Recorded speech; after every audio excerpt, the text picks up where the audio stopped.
tout le monde, c'est Molly, j'espère que vous allez bien. Je vous retrouve dans une nouvelle vidéo aujourd'hui dans laquelle je vais manger pendant 72 heures comme Andy est là. Pour vous expliquer un petit peu le concept, ça fait plusieurs années que je suis Andy. Je la suivais à l'époque des Vlogmas à New York et même avant je crois que je la suivais à l'époque où elle a passé les 100K sur YouTube, donc ça remonte un peu. Et c'est vrai qu'elle fait toujours pas mal de vidéos, de vlogs notamment, dans lesquels elle présente un petit peu ce qu'elle mange au quotidien. Et j'arrivais pas à me décider sur uniquement 3 recettes pour faire un 24 heures avec Andy est là, enfin dans la peau d'Andy est là.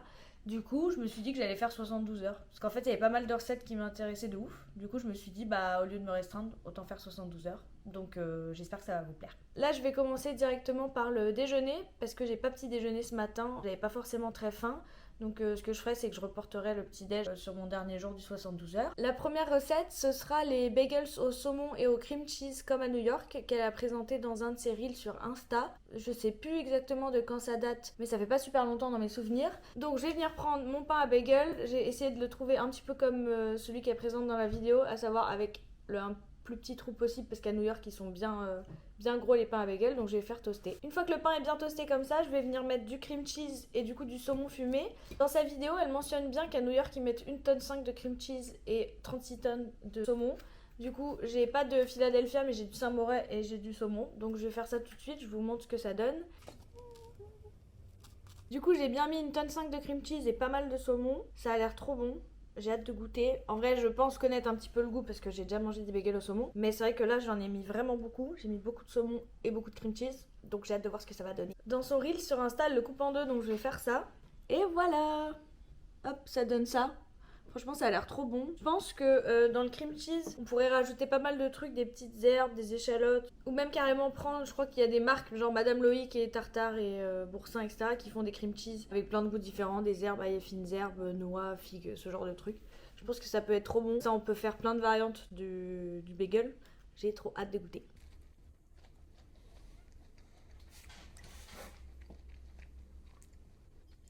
Franchement, c'est une recette 100% validée. C'est frais avec le saumon et le cream cheese. C'est hyper croustillant avec le bagel. C'est ce que je disais juste avant. À mon avis, on peut faire plein de variantes de ça. Ça doit être trop bon. Mais c'est vrai que bien blindé comme ça, le bagel avec plein de cream cheese et plein de saumon, franchement, c'est trop bon. Donc j'ai hâte de voir la suite de la journée. Mais hyper bonne première impression. Comme je vous avais dit un peu plus tôt dans la vidéo, je pensais décaler le petit déjeuner d'Andy sur mon dernier jour des 72 heures. Mais finalement, je vais au sport dans pas très longtemps. Et en fait, j'avais un petit peu faim à la suite du déjeuner du bagel. Du coup, je me suis dit que j'allais faire le porridge. J'ai fait un petit peu moins de quantité que si je le prenais en petit déj parce que ça risquait de faire beaucoup. Mais du coup, voilà, j'ai décidé de faire le porridge pour le goûter. Je vais vous montrer ce que j'ai mis dedans. J'ai suivi la recette d'Andy, mais Andy avait pas une recette très spécifique. Juste des flocons d'avoine, du lait. Donc moi j'ai pris lait, amande, vanille de chez Björg, du beurre d'oléagineux, donc beurre de cacahuète pour ma part, des amandes, des fruits, donc il me restait que de la banane. Et j'ai rajouté un petit carré de chocolat parce que j'adore ça. C'est toujours cool je trouve avec le beurre de cacahuète et la banane. Et je vous montre ce que ça donne. Alors je vous avoue que ça fait pas rêver comme ça, mais du coup banane, beurre de cacahuète, flocons d'avoine et lait végétal, chocolat et amandes. Et je vous ai pas précisé, mais j'ai rajouté de la protéine en poudre à la vanille dedans parce que comme je vais au sport juste après, je me suis dit que c'était cool d'avoir un apport en protéines. Je vais goûter avec vous, même si j'ai l'habitude de... Enfin, je me fais de temps en temps des porridge. J'aime pas quand ils sont trop liquides, c'est pour ça qu'il est un peu compact là. C'est trop bon comme d'hab. Si vous aimez pas le porridge, essayez de varier les textures. Parce que moi, j'aimais pas du tout ça, mais parce qu'en fait, c'était trop liquide. Et je trouvais pas ça bon. Mais maintenant, je le fais un peu plus compact, j'adore. Je mets un peu de chocolat parce que j'adore ça. Et je pense que sans chocolat, j'aimerais un peu moins. Aussi, peut-être, vous voyez, pour changer le lait que vous utilisez, moi j'ai pris lait amande vanille. D'habitude, je prends lait épeautre noisette. Mais là, j'avais amande vanille et c'est très bon aussi. Et je mettais jamais de banane avant. Enfin, je mettais pas de fruits frais. Mais du coup, c'est trop cool avec des fruits aussi. Donc voilà. Goûter validé. Petit déjeuner, j'imagine. Enfin, petit déjeuner validé aussi. Je le fais en petit déj, ça me tient bien au corps. Mais voilà, avant le sport, ça va être trop cool. Pendant que je prends mon goûter, je vais vous expliquer ce que je suis en train de faire pour qu'il y ait du bruit derrière. En fait, je suis en train de préparer le dîner de ce soir. Donc ce soir au menu, c'est soupe de potiron avec toast de pain complet et fromage frais. J'ai la chance d'avoir un monsieur cuisine, c'est l'équivalent du Thermomix. Et du coup, j'ai trouvé une recette, parce que dans la vidéo d'Andy, en fait, elle avait fait un menu de la semaine et il n'y avait pas de recette spécifique. Donc j'ai trouvé une recette sur l'app directement. Et j'ai mis potimarron, oignon, ail, des épices, etc. Je vais rajouter de la crème fraîche, mais du coup c'est en train de cuire. Comme ça ce soir ce sera prêt. Parce que quand je rentrerai du sport, j'aurai pas forcément envie de couper les potimarrons, etc. Mais voilà, du coup je vous donnerai mon avis ce soir sur la soupe. C'est bon le citron? Ouais, trop bon. Deuxième jour du Je mange comme Andy est là. Ce matin, on a sa recette de petit déjeuner qu'elle avait présentée dans des vlogs à l'époque. C'est son bol au skyr à la vanille avec de la banane, du beurre de cacahuète et des noix. C'est un petit peu comme le porridge en fait, c'est juste la base qui change, mais elle le disait que c'était assez similaire au porridge. Il y a mon chien qui fait du bruit derrière. Mais voilà, ça a l'air trop bon. C'est un petit déj un peu plus léger. Moi, ça me va parce que là, je vais juste promener mon chien. Et 2-3 heures après, je mangerai le déjeuner. Donc, du coup, c'est pas trop mal que ça soit assez léger. J'avais un petit peu faim ce matin. Vu qu'hier soir, c'était de la soupe et des tartines, ça m'a quand même donné un petit peu faim. Et voilà, j'ai hâte de déguster. Pour ce qui est de mon bol, trop chou, on l'avait fait avec mon copain quand on était à Bruxelles dans un atelier peinture sur céramique. Et je le trouve trop mignon. Je vais goûter ça tout de suite. Comme prévu, c'est trop bon. C'est cool parce que d'habitude, je le fais avec du skyr nature. Et là, c'est skyr vanille, du coup, c'est quand même un peu plus sucré. Mais ça ajoute vraiment quelque chose, c'est trop bon. Et ça fait un petit déj, je pense qu'il cale un peu. Je pense pas que ça cale toute la matinée si vous avez pas mal de trucs à faire. Mais ça cale bien, je pense quand même. Donc, trop cool. Et j'ai trop hâte d'être à ce midi parce que la recette de ce midi me donne trop envie. Pour ce midi, j'ai vu que Andy, elle adorait commander au resto les Tokay. C'est à Versailles. Ils ont un deuxième resto aussi à Versailles qui s'appelle la Golosita. Et j'y suis allée, franchement, c'est trop bon. J'y suis allée sur les recommandations d'Andy. À l'époque, elle parlait du croque-monsieur à la truffe. Mais du coup, j'y suis allée et j'ai goûté pas mal de leurs différents plats. Mon copain a goûté les gnocchis au gorgonzola. Moi, j'aime pas le gorgonzola, malheureusement. Mais j'adore les sauces un peu fromagères, etc. C'est juste que tout ce qui est bleu, etc., j'ai un peu de mal. Du coup, au lieu de reproduire les gnocchis au gorgonzola, je me suis dit que j'allais faire des gnocchis à la feta rôti. J'aime trop la feta rôti. Là, je l'ai mise au air fryer avec de l'huile d'olive, du miel, des herbes de Provence et de l'ail. Je l'ai fait cuire, je pense 10-15 minutes à 180 degrés. Et ensuite, je l'ai écrasé. C'est optionnel, d'habitude, je le fais, je mets des tomates cerises. Mais là, comme ça commence à plus être la saison des tomates cerises, je l'ai pas fait. Et je les ai faites du coup avec des gnocchis, pas les gnocchis à poêler de chez Lustucru, mais des gnocchis classiques à cuire dans de l'eau. Je pense que c'est mieux parce qu'avec cette recette, en tout cas, avec la feta rôti, j'ai peur que ça soit trop sec si jamais vous le faites avec des gnocchis à poêler. Mais du coup, ça donne ça. C'est pas hyper beau niveau présentation, mais je pense que ça va être trop bon parce que les pâtes à la feta rôti j'adore et je pense que les gnocchis à la feta rôti ça va être trop bon aussi. J'ai vu qu'Andy, quand elle avait la flemme de se faire à manger, en général elle commandait les gnocchis et du coup moi j'habite plus près de Versailles donc j'ai plus la Golosita, mais je me suis dit que j'allais les faire moi-même. Comme prévu, c'est trop bon. Bon, c'est pas 100% la recette de Andy, mais comme je vous disais, j'aime pas le gorgonzola donc j'ai préféré le faire à la feta. C'est trop bon. J'adore. J'en referai sans hésitation. Et je comprends que quand t'as la flemme, bon là c'est pour le midi, mais je comprends que quand le soir t'as la flemme de te faire à manger, c'est hyper réconfortant, c'est trop bon. Et ensuite, après le déjeuner, je vais boire un truc que Andy adore boire. Donc j'ai hâte de vous montrer. On va passer à la boisson préférée de Andy. J'ai nommé Milia Matcha.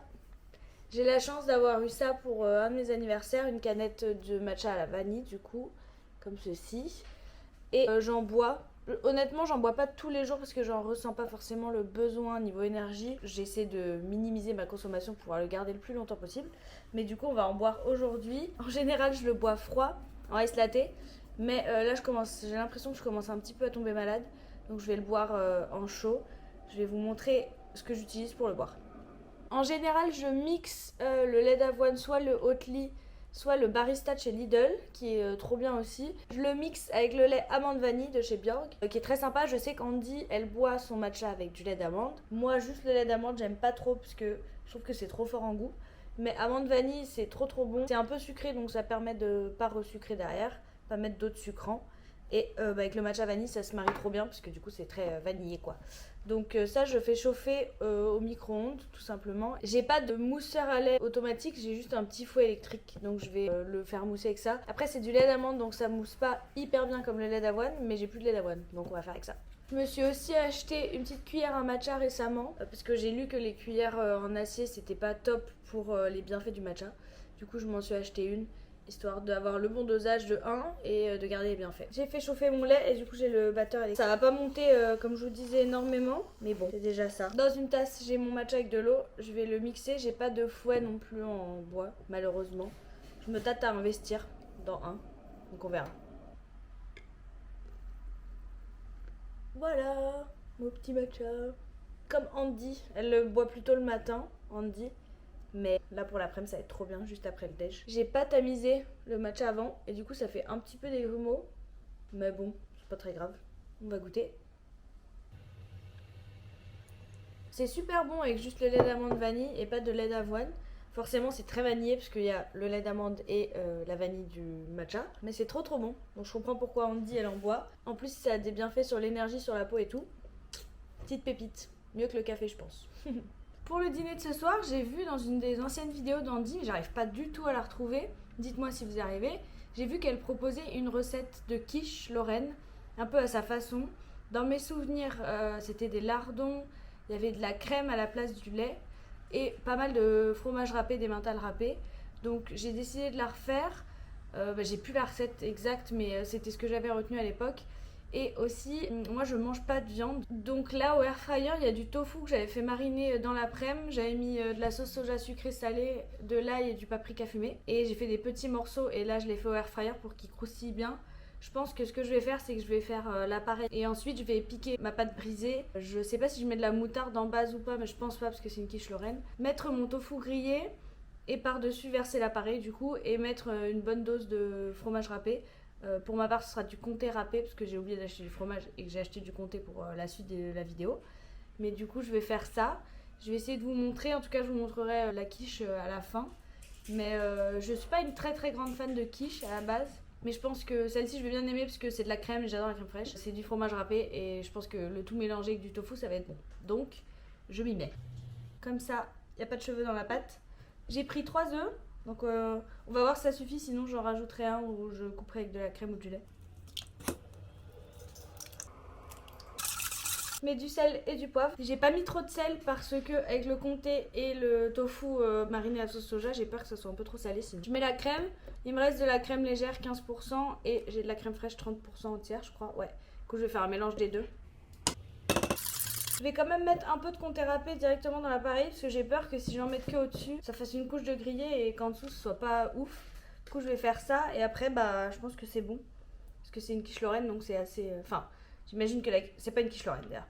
C'est une quiche mais du coup c'est assez simple l'appareil en soi.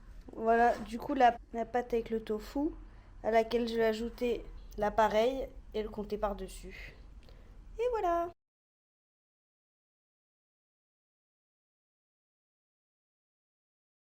Je vous retrouve, désolée un petit peu pour ma tête parce que je sors du yoga. Je vous retrouve pour préparer le petit déj de demain matin qui est évidemment le overnight porridge que Andy adore faire en ce moment. Elle l'a présenté dans pas mal de ses dernières vidéos. Donc il faut des flocons d'avoine, des graines de chia, du lait. Moi j'ai amande vanille, il m'en reste encore et je pense pas que j'en ai assez donc à mon avis il faudra que j'ajoute du lait d'avoine. Vous voyez mon chien derrière. Du yaourt grec. Encore une fois il me reste du skyr à la vanille que j'avais utilisé dans d'autres recettes. Donc on va mettre ça plus le yaourt grec. Et voilà. C'est tout. Donc j'ai mon petit pot, 3 cuillères à soupe de flocons d'avoine. Elle dit que c'est une recette pour 2 personnes, donc ça tombe bien, ça en fera pour mon copain et pour moi demain matin au petit-déj. 3 cuillères à soupe de graines de chia.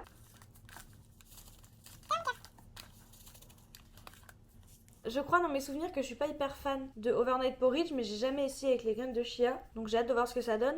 J'ai lu sur internet que les graines de chia c'était une cuillère à soupe ou 10 grammes maximum par jour. Là je respecte pour la recette, mais du coup j'essaierai de me renseigner pour les prochaines fois, savoir si j'en mets un peu moins ou pas.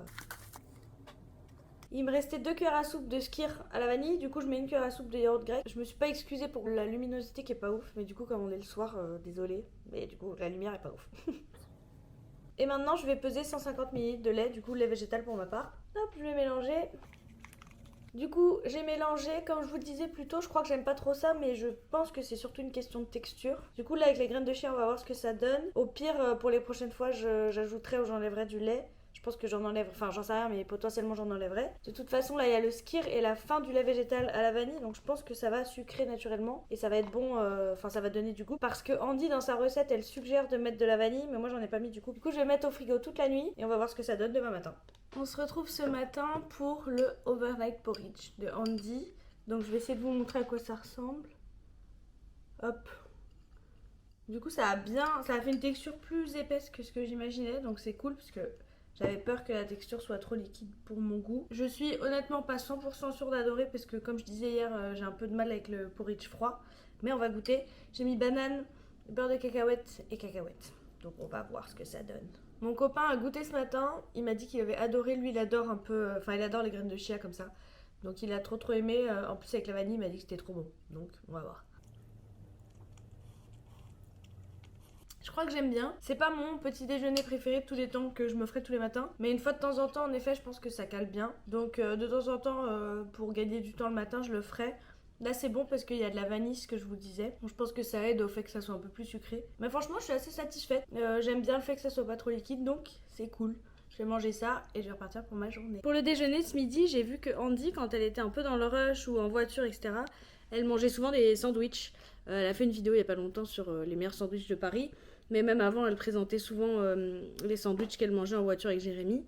Notamment le sandwich jambon beurre. Moi, comme je vous l'ai dit, je mange plus de viande. Ça va faire 3 ans que je mange plus de viande. Et j'ai pas vraiment eu l'occasion de manger de sandwich depuis. J'en mangeais avant des jambons beurre, mais c'est vrai que depuis, j'en mange pas trop. Parce qu'en fait, niveau option végétarienne, parce que j'essaie de minimiser le poisson, option végétarienne, il n'y a pas grand chose. Il y a des sandwichs tomate mozza, etc. Mais c'est vrai qu'on est assez limité. Donc là, je me suis dit que j'allais faire un sandwich façon jambon fromage version végétarienne, notamment grâce au jambon La Vie. J'en mange pas hyper souvent, mais je me suis dit que pour l'occasion, pour faire un jambon beurre qui ressemble plus, j'allais prendre les tranches végétales, jambon végétal. J'ai pris le fumé. Franchement, j'ai pas goûté le fumé. La dernière fois, je l'ai goûté une seule fois, c'était de nature, je crois. Ça, avec du beurre. Et Andy, elle disait qu'elle aimait vraiment quand il y avait du fromage dans les sandwichs. Donc j'ai pris le comté que j'avais acheté hier pour la quiche. Et jambon végétal. J'ai acheté de la baguette chez le boulanger. J'ai pris une vraie baguette fraîche parce que c'est toujours... Enfin, c'est encore meilleur. C'est pratique parce qu'avec mon copain, on part en week-end un petit peu. Du coup, on va être en voiture. Donc, ça va être trop bon. Je vais essayer de vous prendre pendant la dégustation. Mais comme il sera avec moi, je sais pas si je vais pouvoir. Mais j'ai trop hâte. Parce que ça fait vraiment longtemps que j'ai pas mangé de sandwich. Trop bon. Pour le dîner de ce soir, quelle autre recette iconique pour Andy est là que les pâtes à la vodka. J'ai déjà fait les pâtes à la vodka, mais pas à 100% comme la recette d'Andy. J'avais mis du concentré de tomate à la place de la sauce tomate et 2-3 autres choses, je crois. Mais du coup, on va faire ça ensemble ce soir. Il faut des pâtes, de l'oignon, de l'ail, sauce tomate, crème fraîche et parmesan. Moi, malheureusement, j'ai pas de parmesan, donc je vais devoir faire sans. Mais je vais vous montrer les étapes.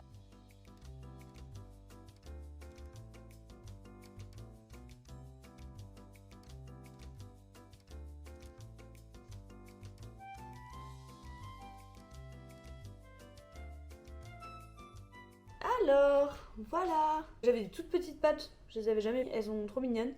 Et ça a l'air trop bon. J'ai pas de parmesan, je suis trop deg, mais j'ai trop hâte de manger. Ça a l'air trop délicieux. C'est trop bon. C'est une recette hyper réconfortante. Moi j'ai mis du piment, j'en ai mis pas mal. Donc ça a un peu relevé, mais franchement c'est délicieux. Je comprends pourquoi Andy elle s'en fait tout le temps. J'adore manger cette recette, je suis trop contente. J'ai hâte de finir. Alors, on se retrouve quelques jours plus tard. Je suis désolée, je suis tombée un petit peu malade. Je pense que ça s'entend encore. J'ai encore le nez un petit peu pris. Du coup, je vous retrouve maintenant pour le récap des 72 heures. Comme vous l'avez vu dans la vidéo, j'ai aimé toutes les recettes. J'ai trouvé ça super bon. Je vous ai pas pris au moment de la dégustation du sandwich, mais c'était trop bon. Mon copain a beaucoup aimé aussi, donc c'était cool de manger un sandwich, comme je vous disais, un peu plus classique avec du faux jambon, même si j'en mange pas souvent. Et de manière générale, j'ai trop aimé. Franchement, c'était hyper bon. C'est vrai que les déjeuners et dîners, si on fait ça à très long terme, c'est vrai que parfois ça manque un petit peu de fibres, de légumes, etc. Là, ça allait parce que c'était quelques jours. Je pense que Andy, elle alterne quand même avec des fibres et tout ça. Mais c'est vrai que si je remangeais certains des plats, je pourrais mettre un petit peu plus de légumes ou manger des pâtes un peu moins régulièrement. Mais bon, là, c'était condensé sur 3 jours, donc c'est normal. Du coup, je suis hyper satisfaite. Je referai des 24 heures dans la peau d'influenceur. Dites-moi si vous avez des suggestions, mais je suis trop contente d'avoir fait ça.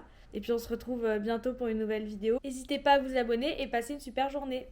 Bisous!